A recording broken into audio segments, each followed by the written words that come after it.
For today's video mga di magluto niya ta og tulingan. Nakasuway na babuan ning inani nga kaluto ka klase sa tulingan.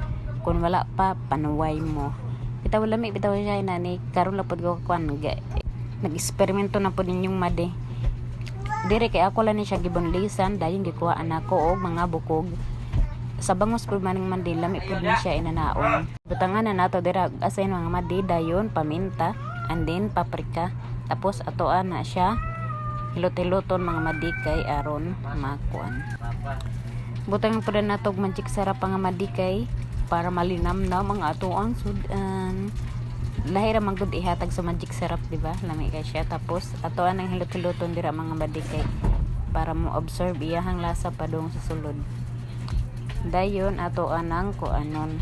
I-marinate sa nato og kuan pila ka minutes kay para mo observe jud. So kani wala na jud mga tunok madikay. Ako nagipangwaan hindi para sa bangos nga asang daganag bukog maglibog ta sa tamang sugod pagwag bukog. Dayon mga madi atuan ang ikuan sa atuan ang human.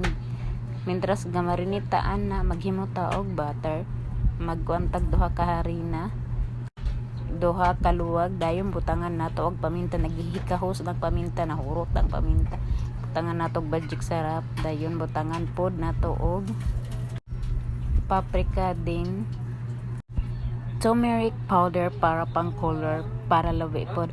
Butangan pod na nato og asin dayon kayo nato mga badi. Din butangan na nato og tubig. Inana. Dayon kay kuwang pa man ang tubig mga madi atuan ang dugangan kay.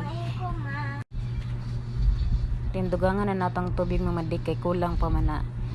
So ato lang nang kayon para matunaw kanang uban nga halina nga nagtitibok also. Hangtod ba ina niya consistency dito siya na.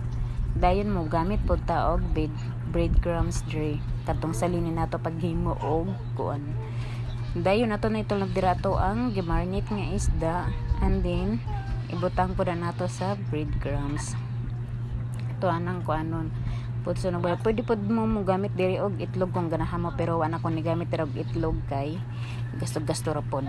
Dayon atoan na nang pritohon kay nagpainit man ta og mantika. So same procedure la pud imong buhaton sa laing nahabilin. O di ba? Nindot kay siya pagkaprito bayilo. Pero ako man gitakpan, lahi di ay kung takpan ang pre nito no kay iyahang color ba kay mausab imong brown mapagod dayon. Dayon na to ana nang balihon o tanawa. Ako na siya gitakpan na usab yang color. Dayon auto ana nang haon mga badi kay luto naman. So luto na to ang mga unatan ninyo.